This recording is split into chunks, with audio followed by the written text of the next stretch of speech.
12 साल से प्रतिशोध की घिनौनी गंदी राजनीति खेली जा रही थी इस देश में।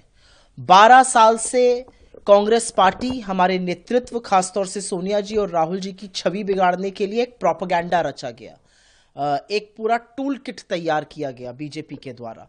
उसमें बीजेपी के सारे नेता शामिल थे, उनके चरण वंदन करने वाले तमाम साथी शामिल थे, उनकी ट्रोल आर्मी, उनके बेलगाम प्रवक्ता, बददिमाग उनके जो मंत्री हैं, सब शामिल थे। और हम अपनी बात पर अड़े हुए थे कि हमने कुछ भी गलत नहीं किया और अंततोगत्वा सत्य की जीत होगी, और आज वही हुआ है। ऑनरेबल कोर्ट ने बोला है कि ईडी का जो केस है वो दुर्भावना से ग्रसित है, वो पाया गया है, क्षेत्राधिकार से ज्यादा है। जब प्रेडिकेट ऑफेंस में कोई एफआईआर ही नहीं है तो केस कहां से बन रहा है? ये टेक्निकलिटीज हैं। मैं मोटे तौर पे बताना चाहती हूं कि एजेएल, जो आजादी का मुखपत्र नेशनल हेरल्ड छापता था, जिसकी स्थापना पंडित नेहरू, रफी अहमद किदवई, पुरुषोत्तम दास टंडन जी जैसे महानायकों ने करी, जब उस पर संकट आया तो उस संकट से उबारने के लिए यंग इंडियन का गठन किया गया, जो नॉन फॉर प्रॉफिट कंपनी है। और उस नॉट फॉर प्रॉफिट कंपनी में, जिसमें शेयर होल्डर को एक नया पैसा नहीं मिल सकता, उसमें ईडी मनी लॉन्ड्रिंग ढूंढ रहा था। और ये वही ईडी है जिसने 2015 में कहा था कि कोई केस ही नहीं है, और ये केस बंद कर दिया गया था, और उसके बाद कुरेद कुरेद कर दोबारा से ये केस खोला गया। आज नरेंद्र मोदी और उनकी सरकार को इस देश को जवाब देना है कि ये जो ईडी को आपने पालतू एजेंसी बनाकर प्रतिशोध की राजनीति से लोगों के ऊपर इंटिमिडेट करने के लिए, अटैक करने के लिए छोड़ा, उसका फायदा क्या हो रहा है?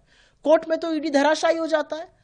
मनी लॉन्ड्रिंग नहीं हुई, एक भी प्रॉपर्टी का हस्तांतरण नहीं हुआ, एक नए पैसे का मुनाफा नहीं मिला। इतना विचित्र केस है जहां पर बिना एक पैसा कमाए मनी लॉन्ड्रिंग के चार्जेस लग रहे थे। तो मुझे लगता है कोर्ट का जजमेंट शायद मोदी जी, उनके बददिमाग मंत्रियों, उनकी द्वेष भावना को यह सोचने पर मजबूर करेगा कि थोड़ी क्रेडिबिलिटी सरकारी एजेंसीज की रहने दीजिए। हालांकि ये तो कानूनी पहलू दिल्ली पुलिस की अपराध शाखा ने कर रखी है। 12 साल बाद यह केस 2013 से चल रहा है। 2021 में ईडी इसमें कूद पड़ा, उसने मनी लॉन्ड्रिंग का केस बना दिया। ईडी की चार्जशीट का संज्ञान ही नहीं लेना चाहता कोर्ट, और अब ईडी ने एक एफआईआर दर्ज करी। अगर आपको लग रहा था कि कुछ इतना बड़ा घोटाला हुआ है तो झुंझुना क्यों बजा रहे थे 12 साल से?